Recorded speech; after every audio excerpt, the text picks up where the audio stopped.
A cylindrical pipe of diameter 1.5 meters and thickness 1.0 centimeters is subjected to a internal fluid pressure of 1.2 Newton per mm square.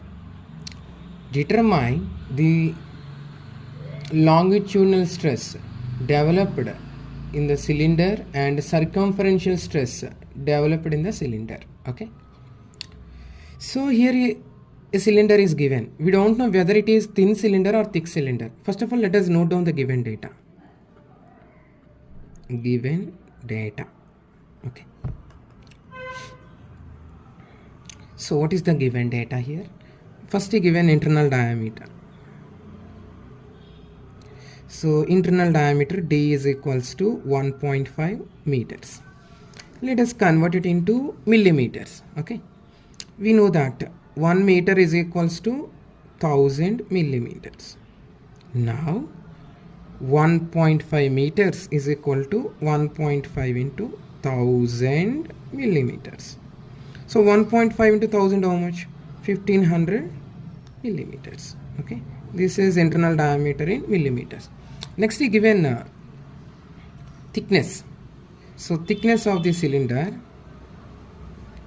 T is equals to 1.0 centimeters. We know that 1 centimeter is equal to 10 millimeters.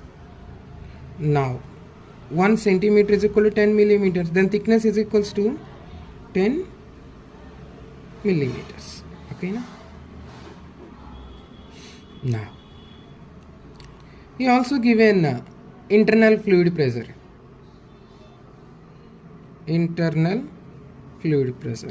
First list out all the given data, that's all.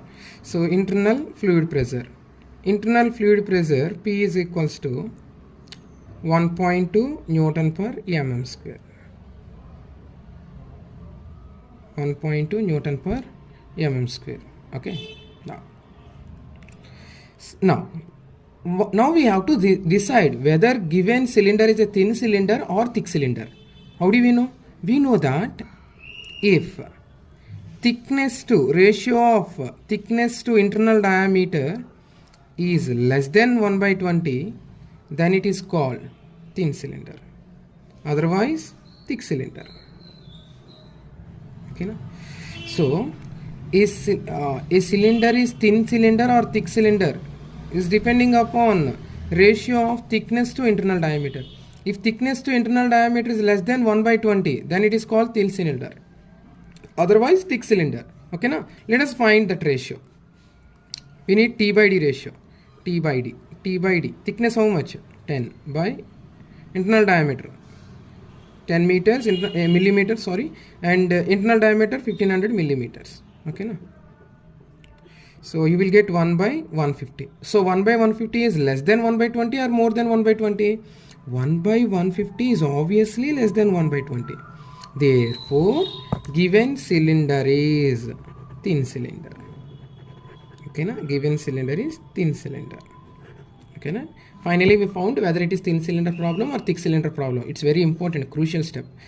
So now first we have to find longitudinal stress developed in the cylinder. First we need longitudinal stress developed in the cylinder. Longitudinal stress sigma L is equal to formula PD by 4T.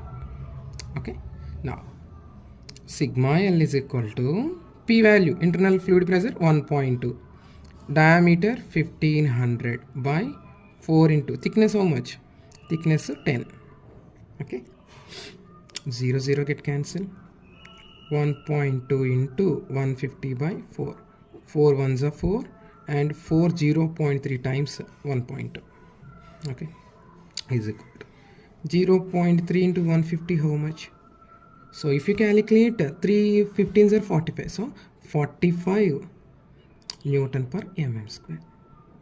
Therefore longitudinal stress is equals to 45 Newton per mm square.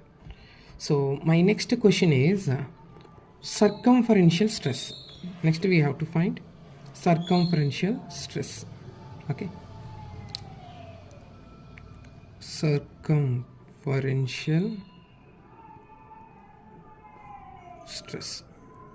Okay, so circumferential stress is denoted by sigma c. Another name of circumferential stress is hoop stress. So sigma c is equal to PD by 2T. Now sigma c is equals to internal pressure 1.2, diameter D 1500 by 2 into thickness. So thickness how much? 10. Get cancel. 2 ones are 2 0.6 are, so 0.6 into 150. So you will get 90 Newton per mm square. Okay, so even we can verify our answer. See, remember, circumferential stress is always 2 times of longitudinal stress. So see, longitudinal stress 45 Newton per mm square, circumferential stress 90 Newton per mm square, double only. See, 45 twos are 90. So remember, longitudinal hoop stress or circumferential stress is 2 times of longitudinal stress. Okay, now therefore what are the final answers? Longitudinal stress is 45 Newton per mm square and circumferential stress is 90 Newton per mm square. Okay, now